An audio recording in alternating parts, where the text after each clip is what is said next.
Welcome to the intersection of technology, cybersecurity, and society. Welcome to ITSP Magazine Podcast Radio. You're about to listen to a new episode of Audio Signals. Get ready to take a journey into the known, the unknown, and everything in between.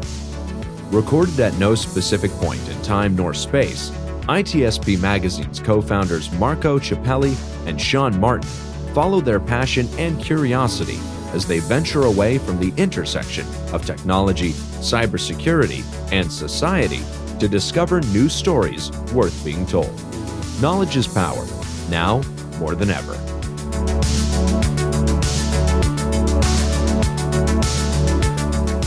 Hello, everybody. This is Audio Signal Podcast, where I have fun.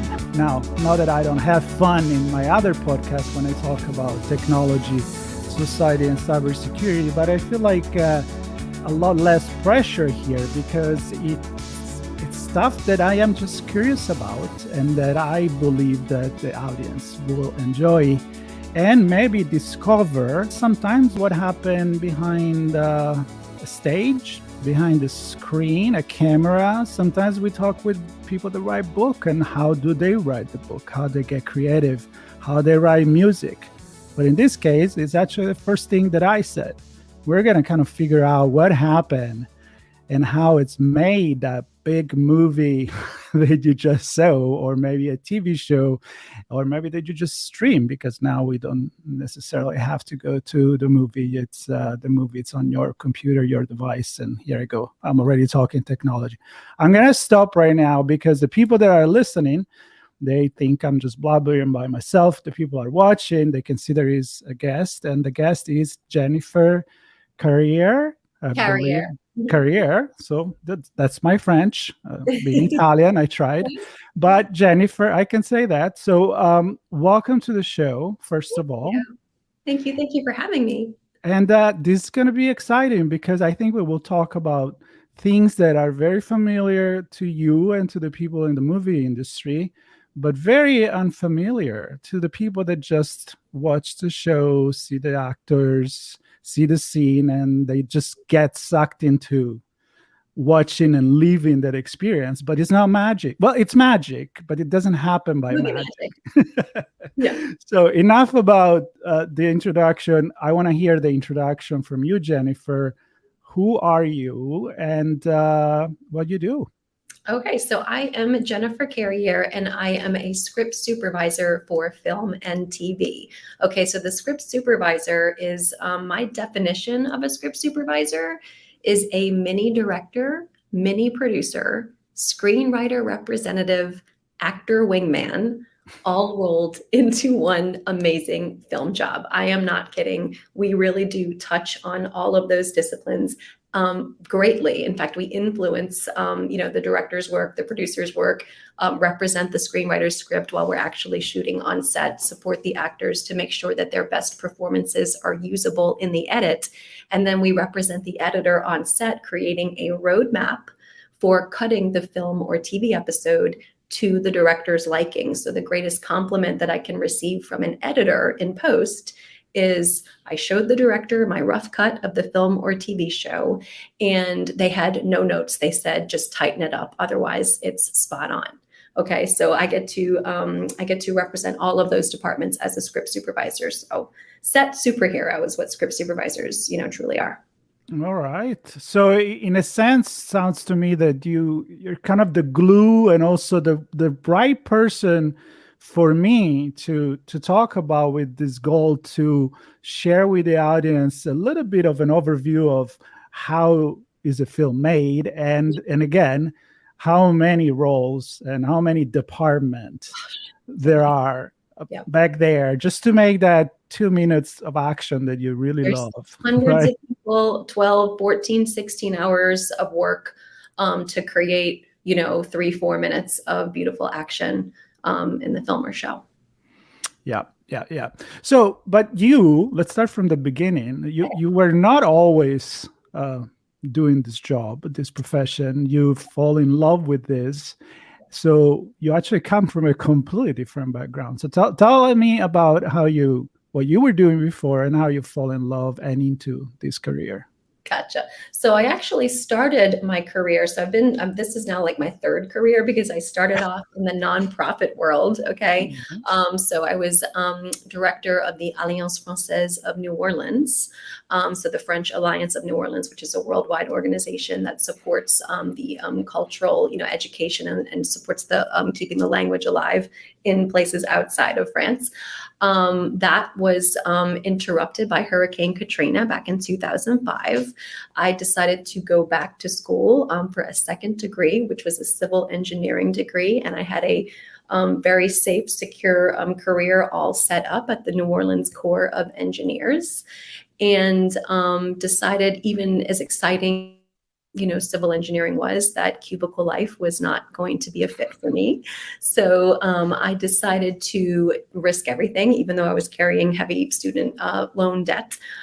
Decided to risk it all and go and play in the film and TV industry. I had no idea what department I was going to fall into. I had not one iota of industry knowledge. I just took a leap of faith.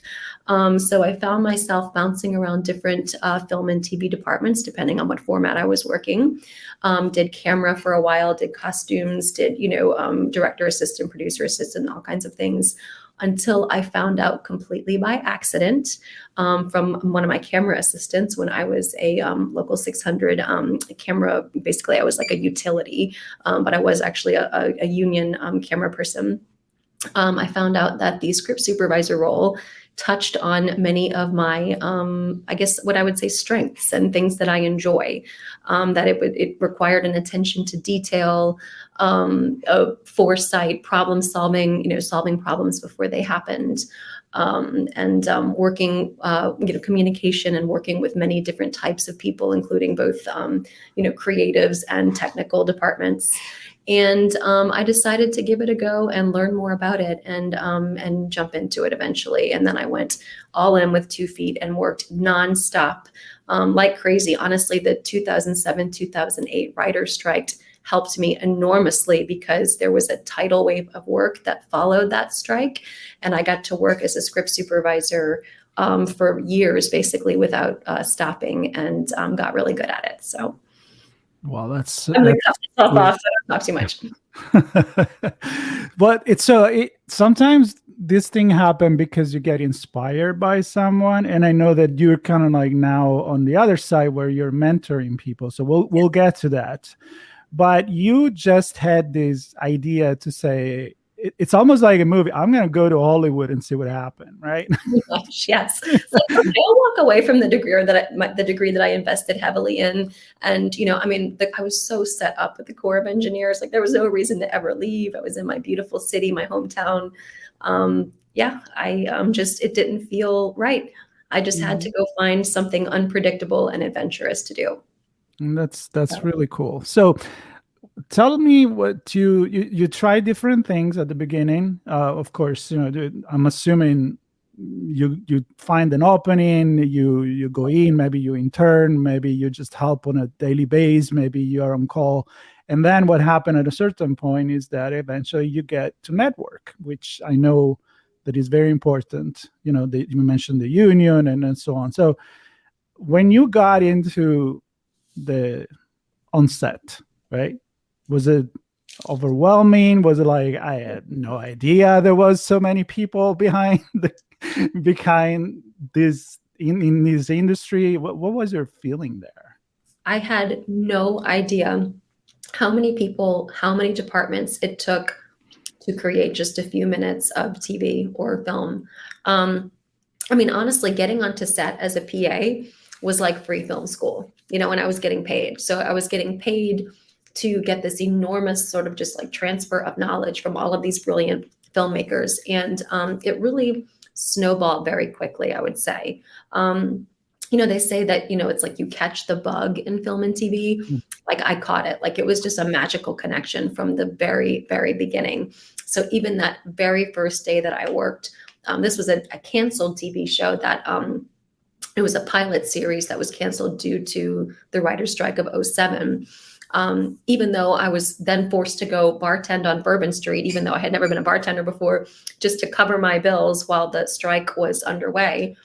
Like I said, when the film industry came back after the strike was over, it was just nonstop work. But yeah, it was an incredible education in an incredibly short amount of time, because I mean, when you're on set, things just do not stop moving. It's just nonstop action, action, action, and creating. So you catch on quickly, and if not, then you won't be invited back. You know, you have to keep up. Sounds like if you don't like it, you can't really do it. I mean, you really need to get that bug. It's long hours, right? Oh, yeah. You never know when you go.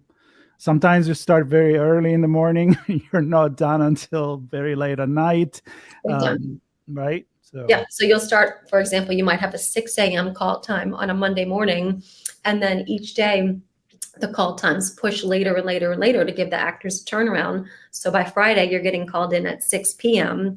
and shooting till 8 a.m. the next day. You know, so it's crazy hours. Yeah, absolutely. That's something that people don't really understand. So let's get into that. So I am very visual as a creative person too, and in my head I can see the movie, and then as I'm watching the movie or the TV show, I can kind of see this entire amount of people moving around with mics, with staging, with green screen, depending what you're doing, and whatever kind of set you have. You can be in the middle of a desert, or pretend to be in the middle of the desert. Maybe you're shot in the middle of the desert. You have it. Okay, cool. So that's where I want to go. Like, give me kind of like this picture of maybe the most fun or the things that you prefer to kind of work on. Okay. Why? And maybe give a visual picture of what happened in that particular set.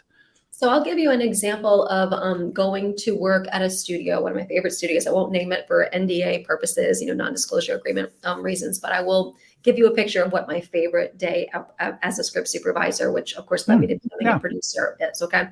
So I pull up to my studio and scan my badge, and I go and park, and I go to the catering tent and get a gorgeous breakfast.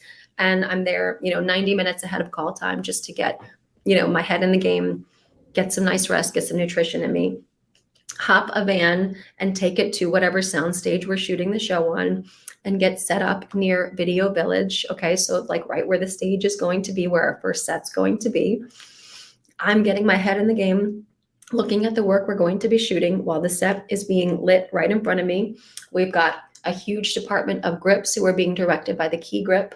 They're bringing in flags and stands and all of the gear that has been on their truck. They're unloading that and setting it up just, off stage, off in the wings, so to speak, so that they can fly in with whatever grip equipment they need to set up to create the shots with the with lights and all the other gear.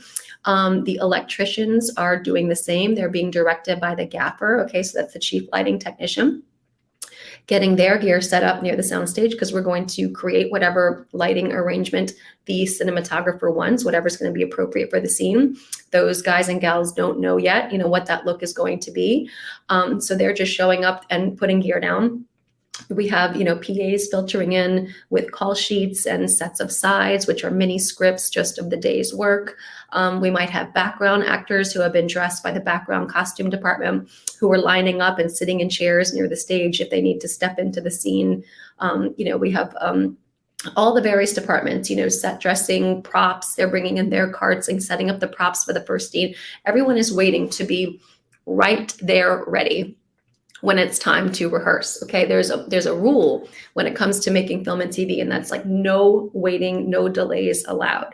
You must show up ready with your head in the game. Do not give a first assistant director, a producer, a director, or a cinematographer an excuse for why you're not ready. You have time. Doesn't matter how short the turnaround was from last night. We have to show up ready.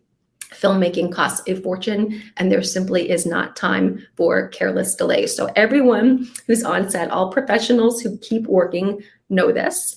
And so we are ready for when that director, cinematographer, and actors step in for the first private director's rehearsal of the day.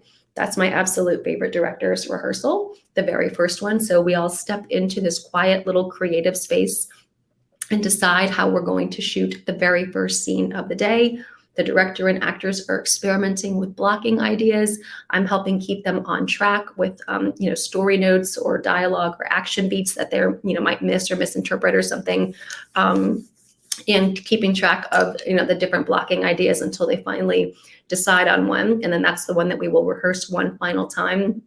And then we will invite all those other department keys to come step in and watch the rehearsal so they know what to expect during the shoot.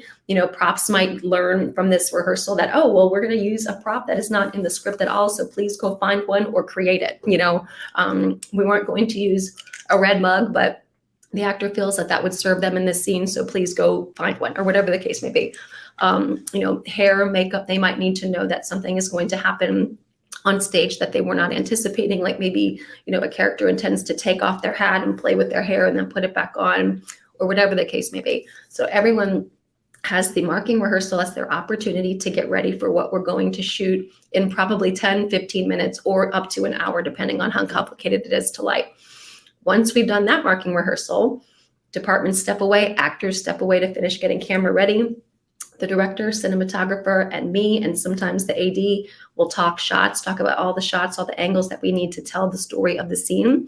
And we'll talk about what the plan is to shoot directionally so that we're not shooting one thing, tearing the lights down and the camera is pointing them another way, and then forgetting that we missed something and coming back and doing it again. So we're talking about the efficient, most time efficient, cost-effective way to shoot the scene and to get all the shots that will be needed to tell the story in a dynamic way in the edit. And then we start lighting stand-ins, and I'm standing by setting up paperwork and, facilitating communication between departments. Again, just making sure everybody has what they need in terms of, shooting out of continuity, which we always are. In film and TV, we're shooting out of continuity in whatever way is the most, we shoot out locations, so we'll group all scenes in one location together in the schedule so that we don't have to keep going back to that location over and over. I'm going to stop because I know what it is, but explain a little bit better for the audience, meaning it doesn't mean that you're shooting from the beginning to the end in sequence every scene, because that's what you think when you watch the movie. Truth is that the last scene could have been shot the first scene of the day of the first filming. So explain the economy, let's put it, of doing that as you were going, but I wanted to clarify this. Don't blow over it. Yeah. So what does it, isn't it complicated to think like, well, this is scene, I don't know, 2 and 29, and the actor, I'm imagining, it has to jump in character. In their head. Yeah. So give me that picture of what happened there. So let's imagine that we have a story that's 100 scenes. We have a scene that takes place 10 years ago in a kitchen set, a scene that takes place 5 years ago in a kitchen set, and a scene that takes place in present day in that same kitchen set. And we're shooting them all in the same day. So we have to have a plan that we create while in prep to shoot all of those scenes on the same day while making them seem as though they were shot in sequential order. Okay, so you can imagine how challenging this would be, but it is obviously much more cost efficient to shoot all of the scenes on one set in one day rather than shoot a film in sequential order where we're having to go to different locations, break down equipment, move gear, move actors, move set dressing and so forth, and then come back and keep doing the same thing over and over. Filmmaking will cost a fortune. We have to group like scenes, or not like scenes, but like sets together in the schedule to save money. So therefore, we need a continuity specialist to make sure it seems as though it was all shot in sequential order. So that's a script supervisor, one of the script supervisor's jobs. Fascinating. And is there, I know you've worked in film, you work on TV, and of course now I would say the line between the two is very blur, meaning there are, before used to be others movies and below, or there was TV, which maybe you film in a studio, the set is the same. You can probably film an entire episode in a couple of days. You can like sitcoms and stuff like that, right? Yep. Yeah. But but at the same time, now you have a completely different, where almost TV series have become mini movies. Yes. So you have outside scene, you have on set, so it gets even more complicated. Do you, having done both, do you have a preference for one or another, or also is it easier start in one than another, what to make experience? I would say starting in features is a great way to go. Television is faster paced, whether we're talking about multi-camera sitcom or just a TV series, just an episodic, a 1 hour episodic, for example. Television is just going to be faster paced schedule. So if you're starting out, I recommend you start in the indie filmmaking world and stick to films, maybe 3, 4, 5 pages a day, ideally, and get a taste for how this shooting out of continuity and just the chaos of filmmaking in general works, and then step up to television from there. That is how I went. I got a bunch of experience in like indie filmmaking and low budget tier filmmaking, and then started getting invited onto bigger sets, studio sets, and then that led to a lot of TV production work. Nowadays, I absolutely adore making TV. It's my number one favorite, especially comedy and multi-camera sitcoms in particular. I still love sitcoms. Okay. I grew up on sitcoms. I love making sitcoms. I get to laugh my behind off all day long. Truly. I mean, it is like the most fun you can have on set. I love all the genres, but multi-camera sitcoms are my number one favorite to this day. But yeah, sometimes I'll find myself, if I'm on a slower, 1 hour episodic or a feature, I find myself getting bored. My mind is just a mind that cannot rest. And I need to be doing something. I will find something to do, even if, if we're on a slow set or if it's a slow shooting day, I will find problems to solve for, the shoot that takes place 3 weeks from now, like, oh, let me look in the schedule. What can I get ahead of right now? I just always need to be doing something and fussing with something. So normally on TV sets, there's always something urgent to do, so I do actually really enjoy that. I like that. I would have expected the opposite, that where you would say, no, I like to be out there in the middle of, a set, I don't know, filming in a city, action. But I mean, it's personal taste. So that brings me to your role. You say you interact a little bit with everyone, directors, but you also interact with the actors themselves. Yeah, how that happened? Okay, so we have to support the actors. We have to have a warm and trusting relationship with the actors. They have to know that they can trust us. And they were cast and introduced to a director, but they don't meet the script supervisor till their first day on set. Okay, but we have to step in and give them notes about their performances. I mean, all the time. So I might have to step in, if Marco's, our character that we're dealing with, I might have to step in and say, hey, Marco, I just want to give you a note.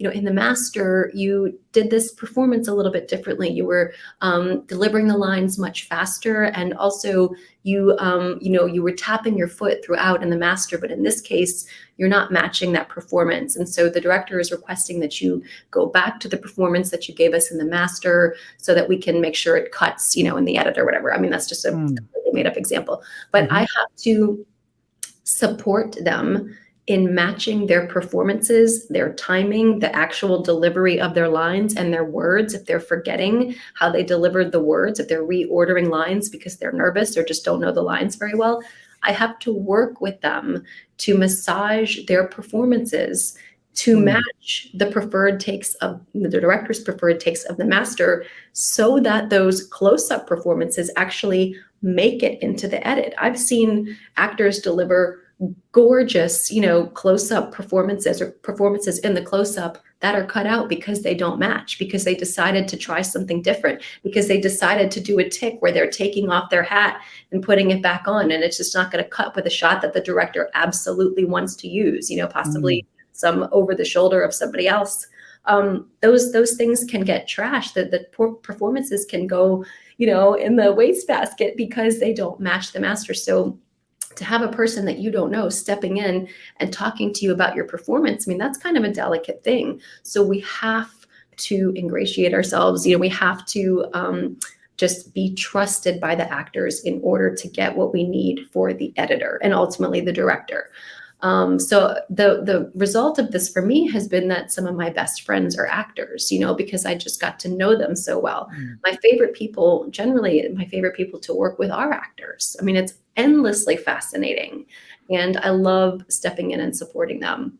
I really do.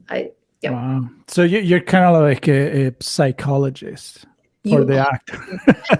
Now, yeah.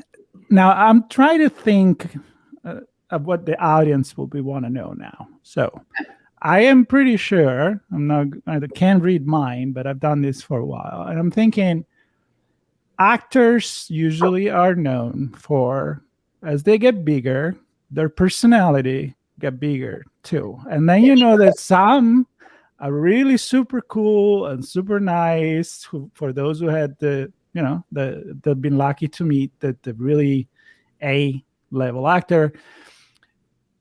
Is there a difference in the way that you act with them? Does it really matter if they're famous or not, or it's just more of a fact of personality? Because I heard stories of people that I would think they would be nice, but they're not. Yes, and vice versa. So what's your experience? Okay. You don't need to make names. No, but I'm sure the audience wants to know. Okay. I will not name names, but I can tell you that 99% of the actors are like the best people I have ever met, worked with. They're go-getters, they're action takers, they can take rejection, they're tough, they persevere, they're creative, they're vulnerable, they're hardworking. That's how they are able to work, because the competition is so steep. If you are not a hard worker, if you're not a nice person, if you don't bring your A game, you might not be able to work. So my experience is actors are wonderful. There have been a couple of exceptions. I'm thinking of an Oscar winner and another. I don't know if the other one has won an Oscar. If he hasn't won one, he's certainly been nominated and he's been around. I mean, they're both a long time, extremely famous actors. Two actors who were not so nice to crew or director, for that matter, or sometimes to other cast members. And my policy with people who don't treat other people nicely is to just not give a damn, just to be them with kindness and do my job and never, ever, ever, truly never be rattled by anyone who's just, got a bad attitude or is just an unhappy person. I worked with an Oscar-winning actor who kicked another actor out of frustration during a rehearsal. I'm not kidding. He kicked a younger, inexperienced actor who was from the state that we were working in. We were working on location because he could, and he was having a bad day. And cool alert. It's pretty insane. It's only worth mentioning because it's so incredibly rare. I mean, I have to tell you, my actors tend to be my favorite people on set. So cool. Very cool. Now we're getting towards the end. And of course, this is could be as big as a conversation as the how long it takes to make a movie. Because that's another thing. You watch an hour and a half and it took so much longer than that. But we're not going to go there.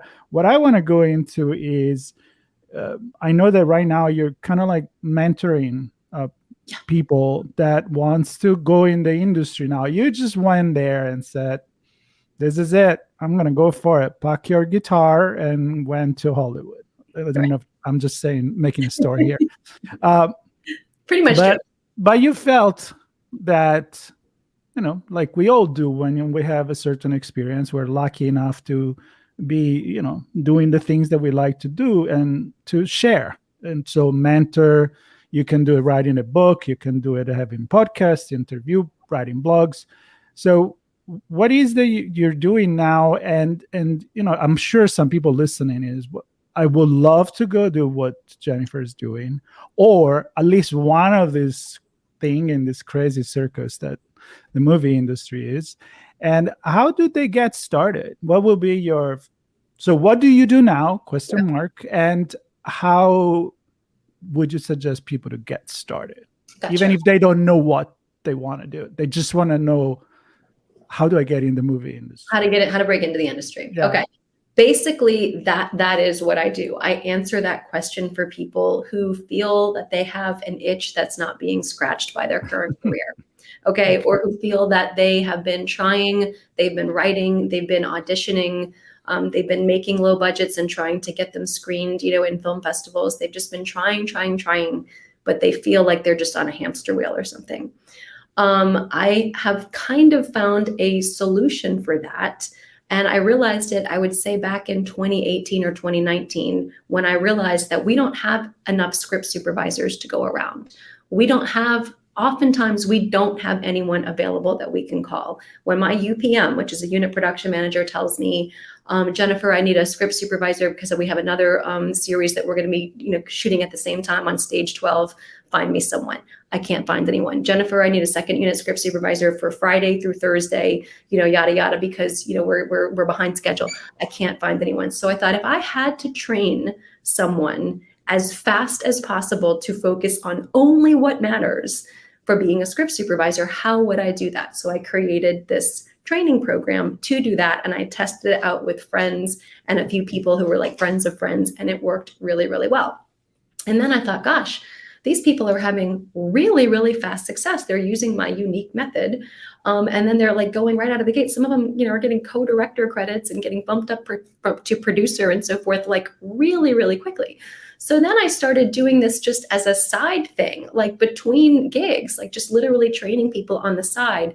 Well, it's kind of exploded. So what I'm doing is training people and mentoring them into their careers as script supervisors, which again, it touches on all those other very, very popular filmmaking disciplines that people go to film school for: directing, screenwriting, producing, acting, editing.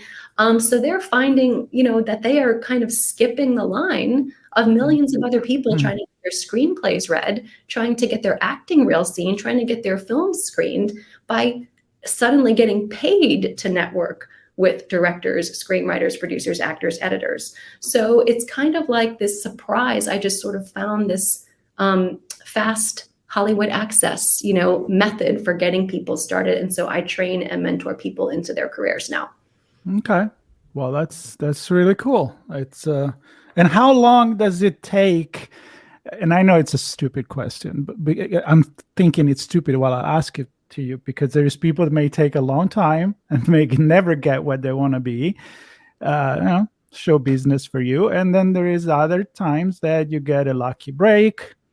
I don't know, maybe a show get unionized, maybe a show get bumped up, maybe a show it becomes a phenomenon, it wins a festival, whatever it is. So, but in average, I mean, what do people shoot a true, real expectation to at least get to a decent break in a little bit? Yeah. Okay.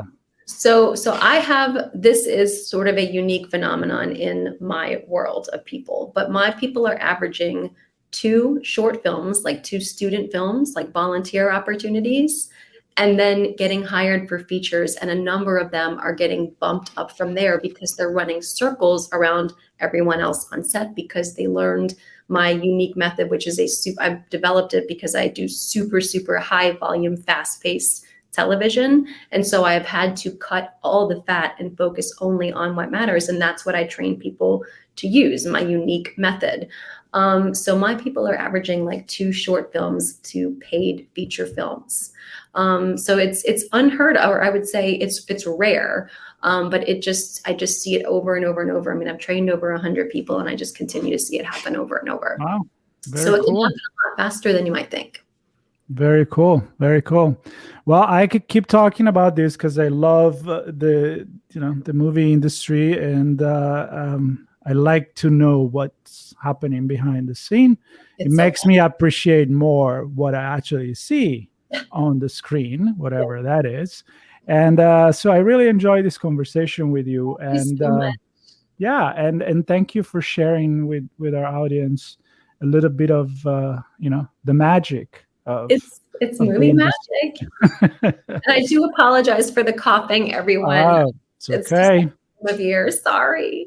We're not heavy on editing, so I'm sure it's just what you will get in a normal conversation. It's gonna be there. No, maybe not as much, but I'll take care of it. What is important, though, Jennifer, and we'll say goodbye to the audience, is that audience enjoy this. Maybe they get motivated to Right. discover something new. Maybe it's not the movie industry, but it's an incentive to go for what they want. I You don't think need that to be I think that's set, good. right? You don't need to be set in your career. You can change. It's never too late. So many opportunities out there, and this really is one for if you have unrealized film dreams. If you have film dreams but you're not making money, you're not paying your bills making movies, I encourage you to seriously give it a try, because it works. It really works. There's a lot of opportunity. Cool. Then I encourage people to get in touch with you, because there will be notes, links to your profile, That's to your website on the show. And with that in mind, stay tuned. Hit subscribe, because that's what I do. I talk to people. So if you enjoy listening, just why not? Jennifer, thank you very much again. Thank you, Marco. Okay. Bye. All right. Bye-bye.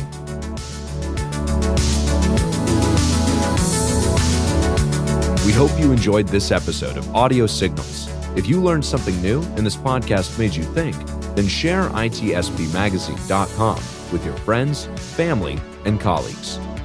If you represent a company and wish to associate your brand with our conversations, sponsor one or more of our podcast channels. We hope you will come back for more stories and follow us on our journey. You can always find us at the intersection of technology, cybersecurity, and society, and some even beyond that.